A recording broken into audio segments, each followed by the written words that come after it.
ఈ వీడియోలో 1 year B Ed గురించి డీటెయిల్ గా ఎక్స్ప్లెయిన్ చేస్తానండి. సో చాలా students like degree or B Tech తర్వాత బీఎడ్ చేద్దాం అనుకుంటున్నారు.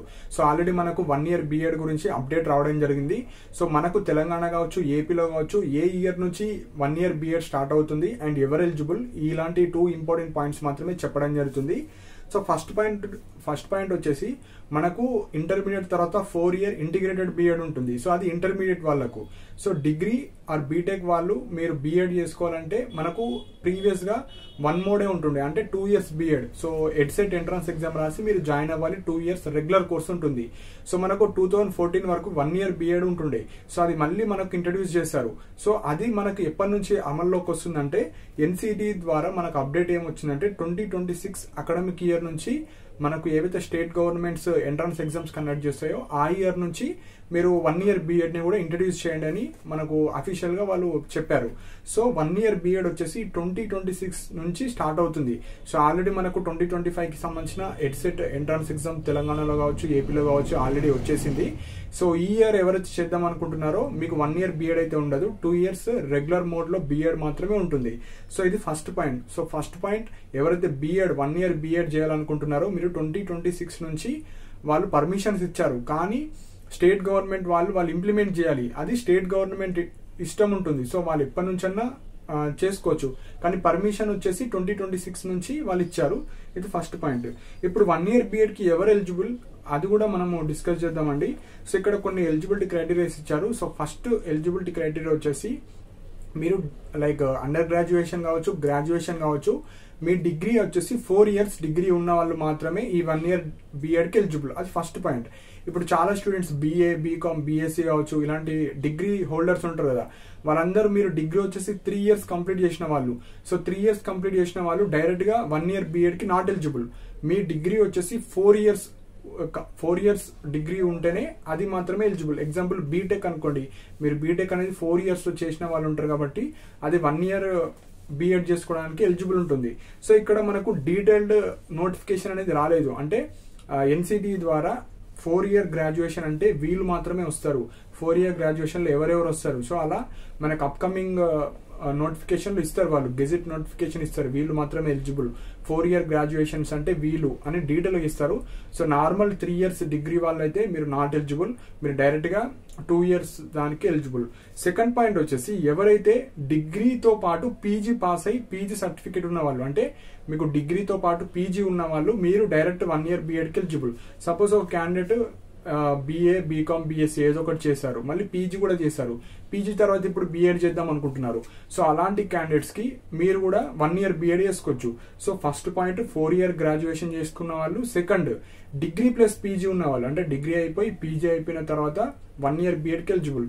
సపోజ్ డిగ్రీ ఉంది, ఓన్లీ డిగ్రీ మాత్రమే ఉంది, అప్పుడు 2 year బీఎడ్ కి మాత్రమే ఎలిజిబుల్. డిగ్రీ పీజీ ఉన్న వాళ్ళు 1 year బీఎడ్ కి ఎలిజిబుల్. సో ఇది 2 క్రైటీరియాస్ మాత్రమే ఇచ్చారు 1 year బీఎడ్ చేసుకోవడానికి. ఒకటి 4 year గ్రాడ్యుయేషన్, ఒకటి degree plus PG. And one more important point, PG కూడా ఇందులో ఎలాంటి పీజీస్ చేసిన వాళ్ళు ఎలిజిబుల్ కూడా వాళ్ళు మెన్షన్ చేయలేదు, ఇంకా డీటెయిల్ గా ఇవ్వలేరు. సో నార్మల్ గా ఇప్పుడు MA Telugu, English, political science, public administration, various number of degrees ఉంటాయి like PGs. So 40 to 45 PGs ఉంటాయి, ఎంబీఏ, ఎంసీఏ, సో ఇలా చాలా ఉంటాయి. కాబట్టి వాళ్ళు అఫీషియల్ గా మెన్షన్ చేస్తారు. సో మెన్షన్ చేసిన తర్వాత ఆ నోటిఫికేషన్ మనకు స్టేట్ గవర్నమెంట్స్ ఇంప్లిమెంట్ చేయాలి. సో అదంతా మనకి ఎప్పటి నుంచి 2026 నుంచి వస్తుంది. కాబట్టి సో ఎవరైతే మీకు పీజీ ఉన్న వాళ్ళు నేను నెక్స్ట్ ఇయర్ వేసుకుంటా అంటే వెయిట్ చేయొచ్చు, కానీ స్టేట్ గవర్నమెంట్ వాళ్ళు 2026 నుంచే ఇంప్లిమెంట్ చేస్తారా లేదా అనేది మనకు తెలియదు. నెక్స్ట్ ఇయర్ ఎడ్సెట్ ఎంట్రన్స్ లో వాళ్ళు అఫీషియల్ గా నోటిఫికేషన్ ఇవ్వాలి. సో అప్పటి వరకు వెయిట్ చేస్తా అనుకున్న వాళ్ళు వెయిట్ చేయొచ్చు. లేదు నేను ఈ ఇయర్ 2025 లో జాయిన్ అయిపోతా 2 years బీఎడ్ అనుకుంటే జాయిన్ అవ్వచ్చు. సో అది ఇంపార్టెంట్ పాయింట్. సో ఇక్కడ మనకు నంబర్ ఆఫ్ సీట్స్ కావచ్చు, ఎక్కడెక్కడ ఏ కాలేజెస్ అంటే మనకి ఏవైతే 2 year రెగ్యులర్ బీఎడ్ కాలేజెస్ ఉంటాయో అదే కాలేజ్ లో 1 year బీఎడ్ కి సంబంధించిన లైక్ సీట్స్ కూడా ఉంటాయి. సో ఎంట్రన్స్ ఎగ్జామ్ ఉంటుంది దానికి కూడా, కాకపోతే లిమిటెడ్ సీట్స్ ఉంటాయి, కొన్ని సీట్స్ ఉంటాయి మనకు 1 year బీఎడ్ కి. సో అందులో కూడా మెథడాలజీ వైజ్ సీట్స్ ఉంటాయి. So maths, physical science, bio science, English కావచ్చు, తెలుగు, సో సోషల్ కి సంబంధించిన అందులో కూడా మళ్ళీ వేరియస్ సీట్స్ ఉంటాయి.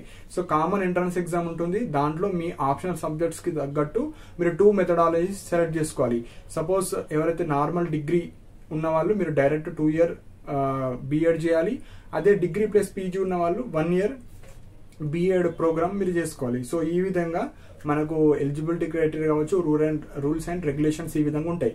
కాకపోతే ఎన్సిటిఈ మనకు డీటెయిల్డ్గా దీని గురించి నోటిఫికేషన్ ఇవ్వలేరు. జస్ట్ ఒక పాయింట్ ఏమి ఇచ్చారంటే 2026 నుంచి మీరు కోర్సెస్ అనేది ఇంట్రడ్యూస్ చేసుకోవచ్చు స్టేట్ గవర్నమెంట్ వాళ్ళు. అదొక పాయింట్. ఎవరు eligibility just 4 year graduation and degree plus PG ఉన్న వాళ్ళు మీరు డైరెక్ట్ 1 ఇయర్ బీఎడ్కి ఎలిజిబుల్. ఈ 2 ఇంపార్టెంట్ పాయింట్స్ మాత్రమే చెప్పారు. సో ఎవరైతే ఈ పీజీ క్వాలిఫికేషన్ ఉన్న వాళ్ళు మీరు నెక్స్ట్ ఇయర్ చేసుకుంటే ఆగొచ్చు, లేదు 1 ఇయర్ గ్యాప్ వస్తుంది మళ్ళీ ఇప్పటి నుంచి చేస్తే 2 ఇయర్స్ లోపు అయిపోతుంది అనుకుంటే ఇప్పటి నుంచే చేసుకోవచ్చు.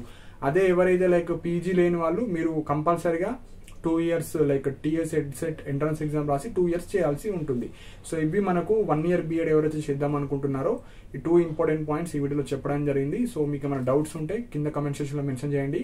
అండ్ ఇలాంటి అప్డేట్స్ కోసం మన ఛానల్ని సబ్స్క్రైబ్ చేసుకోండి. అండ్ మన టెలిగ్రామ్ ఛానల్ కూడా జాయిన్ అవ్వండి. ఇంపార్టెంట్ పీడిఎఫ్స్ కావచ్చు, లింక్స్ కావచ్చు అన్ని షేర్ చేయడం జరుగుతుంది. అండ్ నాతో పర్సనల్గా మాట్లాడాలనుకుంటే కాల్ మీ ఫర్ యాప్ ద్వారా కూడా మీరు కాల్ చేయొచ్చు. దానికి సంబంధించిన లింక్స్ కూడా కింద డిస్క్రిప్షన్లో మెన్షన్ చేస్తాను. సో ఇవి ఇంపార్టెంట్ పాయింట్స్ అండి. ఇంకా బీఎడ్ గురించి ఏమైనా డౌట్స్ ఉంటే కింద కమెంట్ సెక్షన్లో మెన్షన్ చేయండి. అండ్ ఇలాంటి అప్డేట్స్ కోసం మన ఛానల్ని సబ్స్క్రైబ్ చేసుకోండి. And thank you for watching my video.